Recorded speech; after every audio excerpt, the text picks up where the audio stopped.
The only excitement in their lives comes in high summer when the marula trees are in full fruit.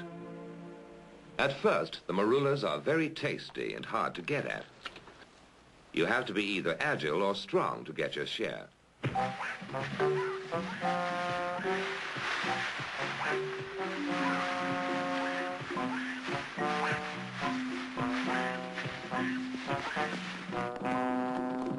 But after a few weeks, the marulas get overripe and they start dropping from the trees.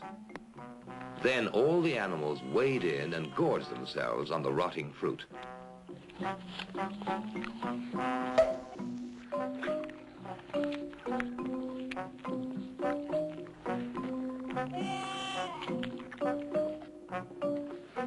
It starts fermenting in their tummies and turns into a very potent brew. So on the way home, things start happening to them.